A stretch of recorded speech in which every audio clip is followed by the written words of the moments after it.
Heads up.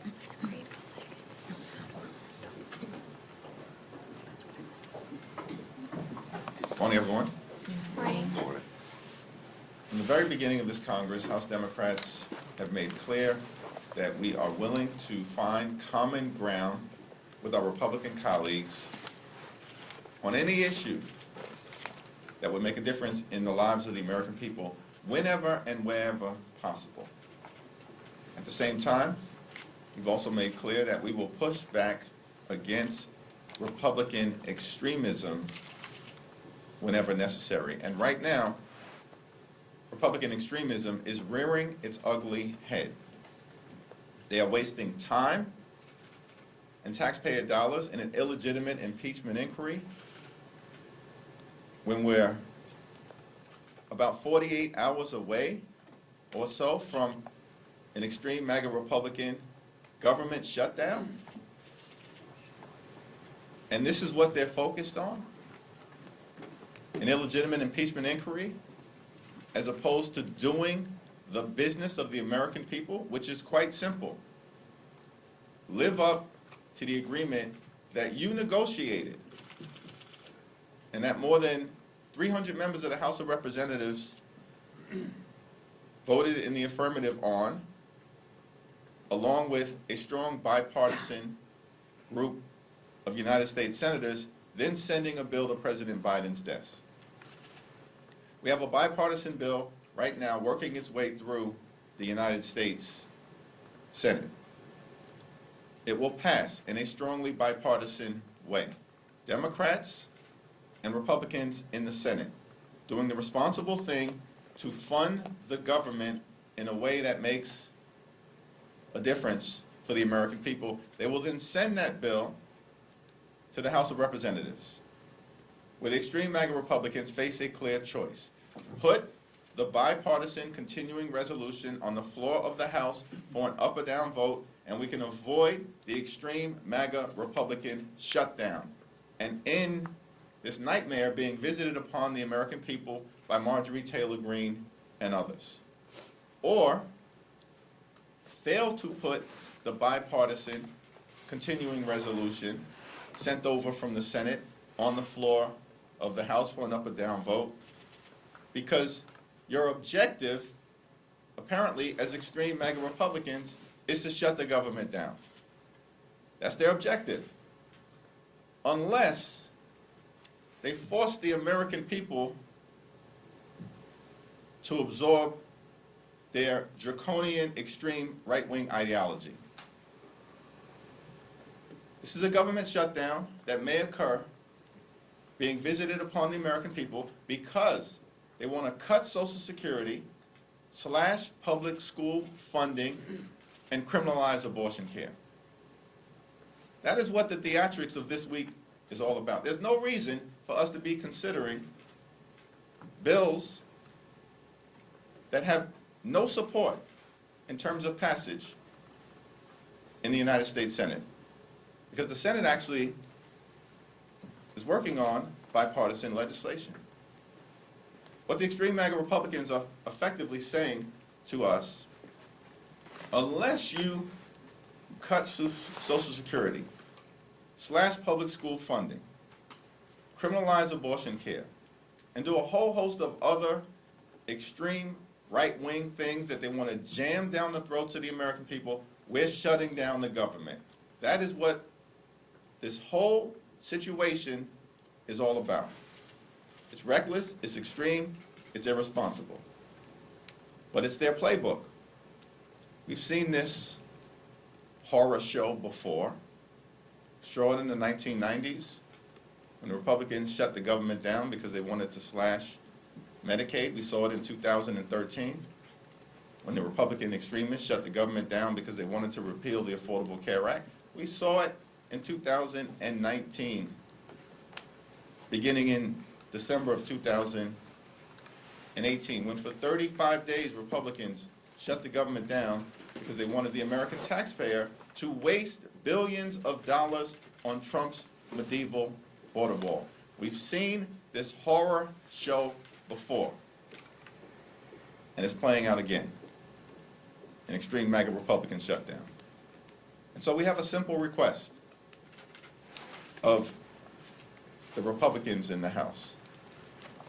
When a bipartisan continuing resolution comes over from the Senate today, tomorrow, this weekend, put the bill on the floor for an up or down vote so we can end this MAGA Republican nightmare. And if you don't,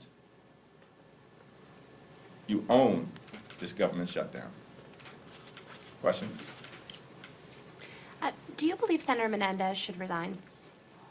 I think that the allegations that have been made against the senator are deeply troubling and should shock the conscience of people in New Jersey and people all across the country.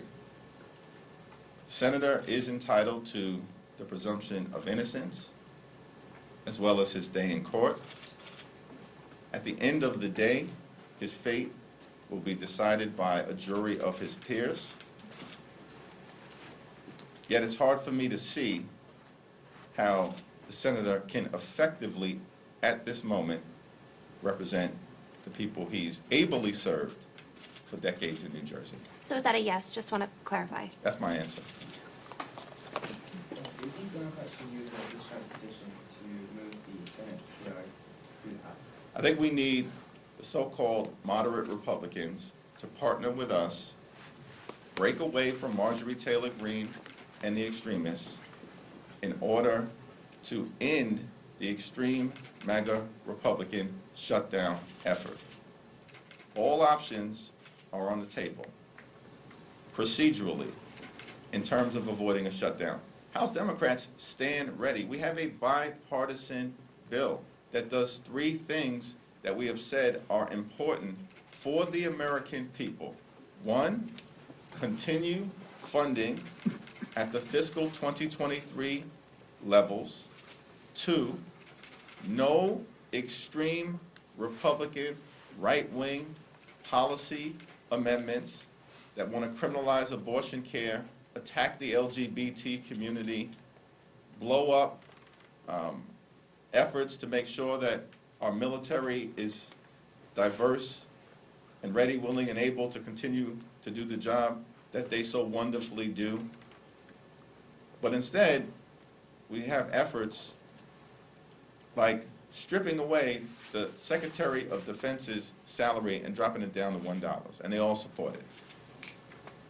These are partisan political games that they're playing.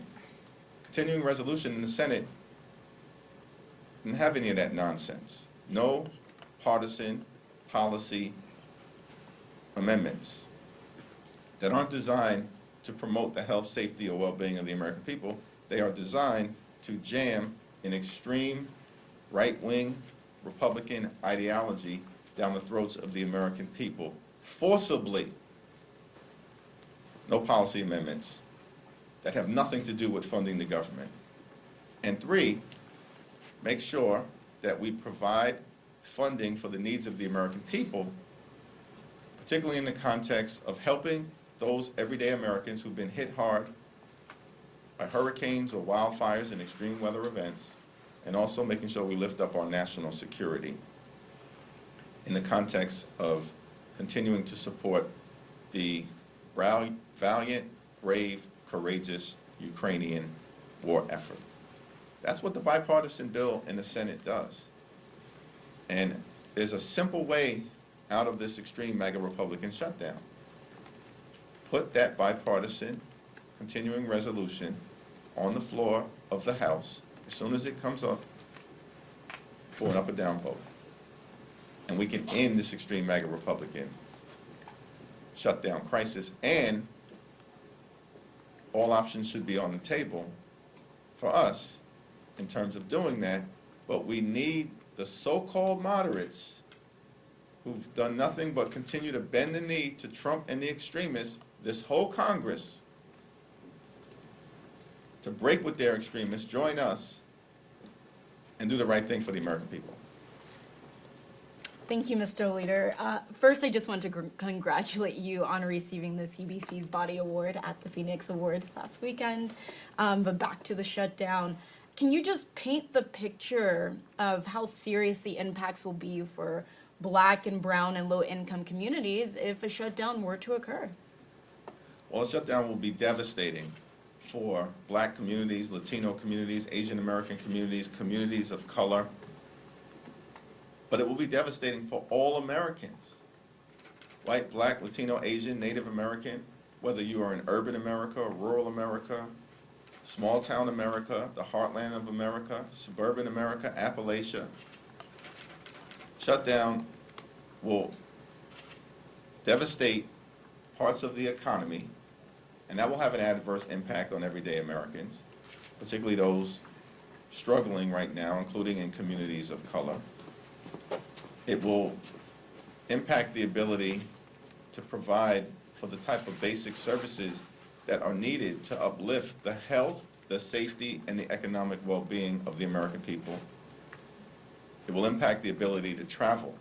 It will impact the ability adversely to deal with your Social Security eligibility or any issues that you may be having in terms of the Social Security checks that so many older Americans rely upon moving forward. The consequences and the impacts of a total government shutdown will be devastating for everyday Americans, which is why it's so reckless that House Republicans are marching us in this direction. When all they have to do is, yes, put a bill on the floor for an up or down vote that comes over from the Senate that will be bipartisan in nature, and keep the agreement that they themselves negotiated with respect to top-line spending numbers for the country moving forward. Thank you. Thanks. Second row. Thank you, Leader Jeffries. I want to ask, you've had a good working relationship with Speaker McCarthy throughout most of this Congress, I'd say. Would you say your relationship has shifted, and do you sympathize at all in the position he's in with some of his right flank that he's dealing with? Well, I sympathize with the American people who are dealing with a situation where we as members of Congress should be focused, as Democrats are, on solving problems on behalf of hardworking American taxpayers, lowering costs, fighting for better paying jobs, safer communities, building an economy that is healthy from the middle out and the bottom up, putting people over politics. That's the type of government that the American people deserve. And under the leadership of President Biden, House Democrats, Senate Democrats are committed to continuing to do that, to put people over politics. But the extreme MAGA Republicans are doing the exact opposite. They're putting politics over people and marching us toward this government shutdown because they want to do bad things, like cut Social Security, slash public school funding, criminalize abortion care. It's in their defense bill, and it's in the agriculture bill. And we're wasting time on this reckless, partisan, ideological, legislative joyride. So there is sympathy that House Democrats, myself and others feel. It's for the American people. Not because of the Republican Civil War. That's not for me or anyone else to work out. But they should end this Civil War because it's adversely impacting and hurting the American people. Thanks. There are a few New York Republicans, Mr. Lawler, for example, says he's willing to work with Democrats, get something done to avoid this. Any conversations you've had, any possible exit strategies? I suspect there's federal workers who, like any life raft, they can find. There is zero evidence that Mike Lawler or any of the so-called moderate Republicans in New York or anywhere else throughout this nation are willing to work with House Democrats to end this extreme MAGA Republican shutdown crisis. Zero evidence. Because there's a discharge petition that is live at this very moment that has 213 Democratic signatures, that is a vehicle that is available right now to end extreme MAGA Republican government shutdown crisis. And the Republicans are missing in action, nowhere to be found. Talk a good game, but nowhere to be found. On a discharge petition, that is an available vehicle, among other options that we might have accessible to us to end the shutdown crisis. As I mentioned from the very beginning, we are ready, willing, and able to find common ground with House Republicans to make life better for everyday Americans in any way possible. But we need willing partners. And those partners may talk a good game, but they are missing in action. And every single time they've had an opportunity to do the right thing,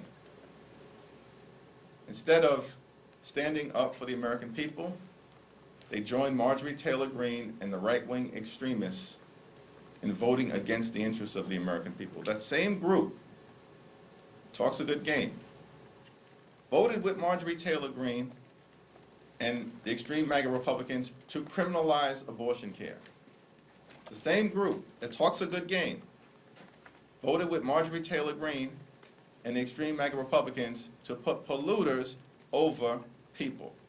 The same group that likes to talk a good game voted with Marjorie Taylor Greene and the extreme MAGA Republicans to cut government funding by north of 20% as part of their effort to threaten America with a catastrophic default on our nation's debt for the first time in American history in a manner that would crash the economy. Every single opportunity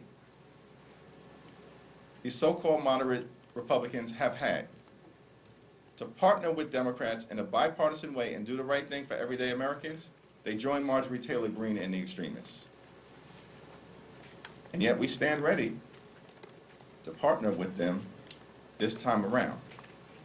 But the onus is on them. Don't talk about it, be about it. That's what we say in Brooklyn. Sir, do you expect any Democrats to support the stopgap funding bill that the Speaker is going to put on the floor later this week? No. What's the issue with it? Is it the border initiatives, the HR 2? So there is a bipartisan agreement that meets the needs of the American people, that would keep the government open, that is working its way through the Senate, that continues spending at the fiscal 2023 level, that is free of any extreme policy, partisan, poison pill riders, and that funds the effort to provide disaster relief to Americans who've been hit by extreme weather events, and supports our continuing effort and that of the free world in standing behind the Ukrainian people. That is the only continuing resolution that should be put before the House for an up or down vote. Anything else is an effort to march us toward a government shutdown if we are unwilling to pay their ransom note. That's their ransom note. Cut Social Security, slash public school funding, criminalize abortion care. That is their ransom note. That's why we're going through this exercise. That's why I'm pretty confident that any partisan CR, which by the way, decimates the Social Security Administration.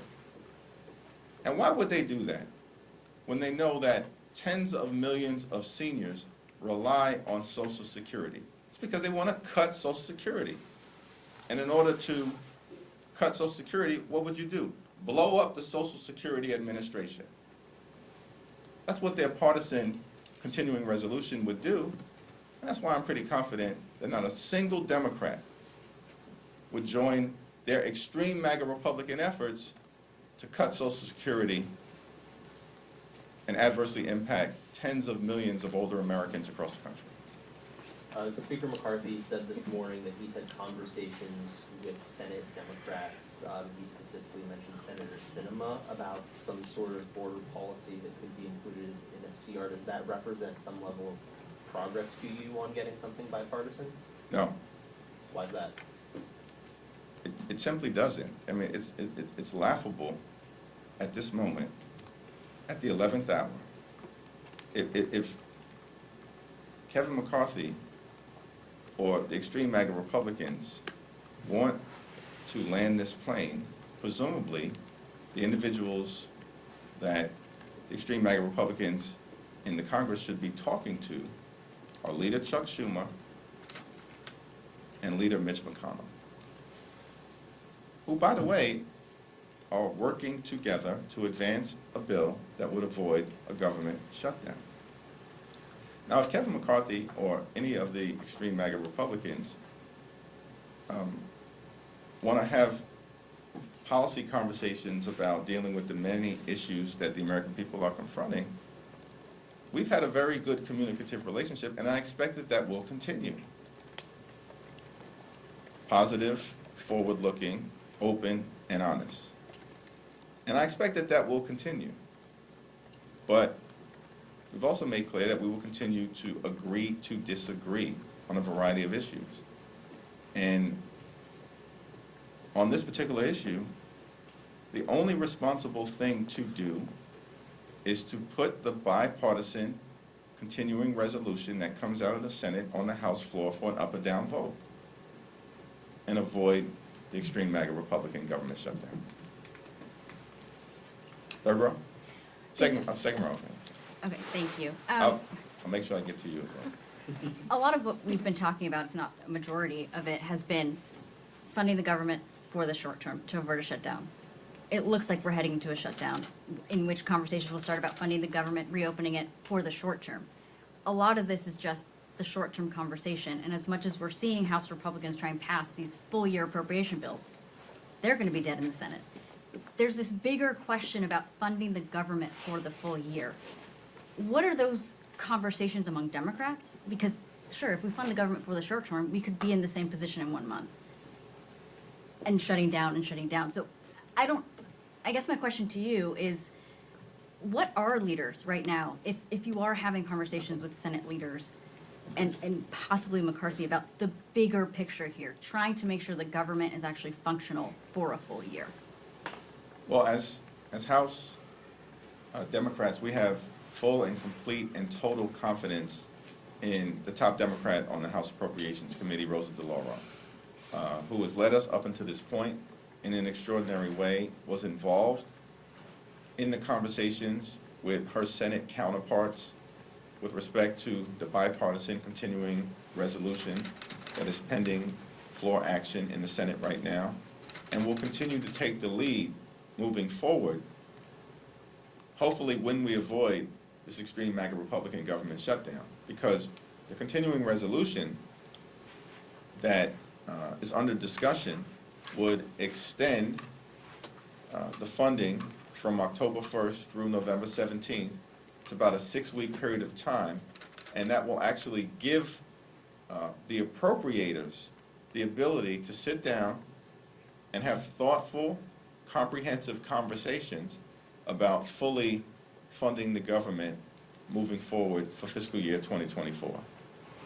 And the sooner we can get to those conversations, the better off the American people will be.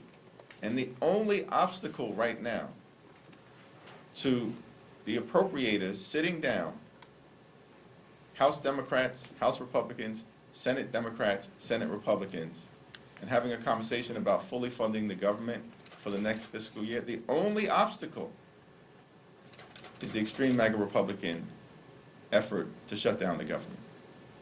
And once we get clear of that, I think there's a easily discernible path forward to do what's right for the American people in the context of the upcoming fiscal year. Last two questions. Thank you, sir. If there were to be a motion to vacate, would House Democrats help Speaker McCarthy? And would they ask for any kind of concessions considering the fact that McCarthy and House Republicans have went back on their word in the deal they made during the debt ceiling? Yeah, we haven't given any thought to how to handle a hypothetical motion to vacate because we are entirely focused on making sure that we avoid this extreme MAGA Republican government shutdown. That will have devastating consequences for the American people. And we're going to push back over the next few days on their efforts to cut Social Security / public school funding and criminalize abortion care. We're going to push back against those efforts with every single ounce of energy that we have. And that's where our focus is right now. Avoid this catastrophic, extreme MAGA Republican government shutdown. Do the business of the American people. Put people over politics. Build a healthy economy. And stop with the political gamesmanship that is coming from the other side of the aisle, which includes this illegitimate impeachment inquiry that is not going to yield a scintilla of evidence that President Biden engaged in any wrongdoing, because there is no evidence that President Biden engaged in any wrongdoing, and my Republican colleagues know it. It's all a distraction. So we have given no thought, have been no caucus discussions on the motion to vacate issue, because that's political gamesmanship that is part of the Republican Civil War. Not our business. Momentum seems to be building in the Senate. I'm sorry if you're already asked about this, but momentum seems to be building in the Senate to have an amendment attached to the CR that would address border security. They do want to do something in a bipartisan manner. I'm wondering, is there anything out there related to border security that you can see Democrats and Republicans agreeing on as sort of a last way to actually avoid going into a shutdown? There is only one clear way to avoid a shutdown, which is for whatever bipartisan bill comes out of the Senate, put it on the House floor for an up or down vote.